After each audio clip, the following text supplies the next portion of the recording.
savoir que la plupart des employeurs disposent de régimes de retraite supplémentaires pour compléter le revenu à la retraite de leurs salariés. Donc il s'agit d'un avantage social qui fait partie intégrante de la rétribution employeur.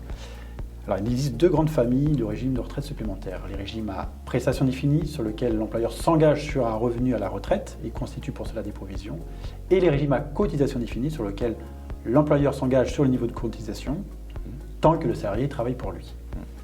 Donc la valeur des droits et des engagements issus de ces régimes-là sont directement ou indirectement impactés par l'inflation. Donc en cela, les bénéficiaires actuels et futurs de ces régimes et les employeurs sont concernés par les variations actuelles et la forte inflation, avec des impacts financiers, comptables et stratégiques. Quels sont les impacts de la variation de l'inflation, comme on l'a aujourd'hui, sur les actuels et futurs bénéficiaires? Alors comme tu le disais Philippe, effectivement il y a deux grandes familles à distinguer en termes de dispositifs de retraite. Je vais commencer par la première avec les régimes à prestations définies, où effectivement c'est un revenu à la retraite.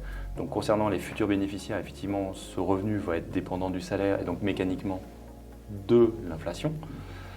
Et concernant en fait les bénéficiaires actuels, effectivement c'est leur rente de retraite qui est en cours de service va dépendre potentiellement d'un paramètre externe, typiquement une valeur de points à ARC ou à GIRC, qui elle-même indirectement va être dépendante de l'inflation. Donc effectivement sur ce type de régime, il y a un impact de l'inflation. Sur l'autre famille, le régime à cotisation définie cette fois-ci, effectivement c'est le financement qui peut s'appuyer sur être dépendant du salaire et donc mécaniquement à nouveau de l'inflation. Et donc concernant les employeurs, quels sont les impacts pour eux?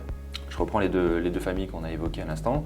La première avec les régimes à prestations définies, ça engage effectivement les employeurs à constituer une provision et le calcul de la provision, parmi les paramètres les plus importants, il y a l'inflation la plupart du temps. Deuxième famille, les régimes à cotisation définie.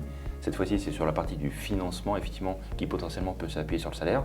Une fois encore, on a le lien avec l'inflation, mais on a aussi l'autre partie qui est les placements, les fonds chez les assureurs. On parle de rendement, donc forcément les taux de rendement liés à l'environnement, au contexte inflationniste ou pas.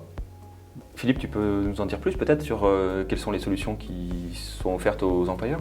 Alors oui, il est tout à fait possible pour l'employeur de contrôler ou du moins limiter l'impact de l'inflation sur ces régimes de retraite. Tout d'abord, il convient de définir les régimes ou les paramètres qui sont les plus impactés.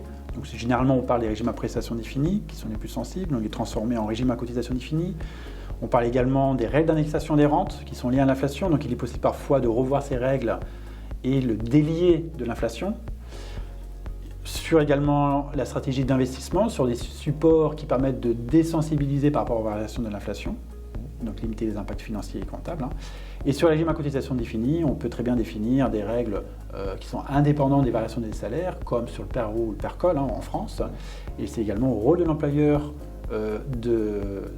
d'apporter un conseil financier à ses salariés pour mieux investir et avoir un meilleur avoir retraite indépendamment des variations de l'inflation, et également de proposer des supports financiers de qualité et qui délivrent de la performance dans toute situation, notamment dans un contexte inflationniste.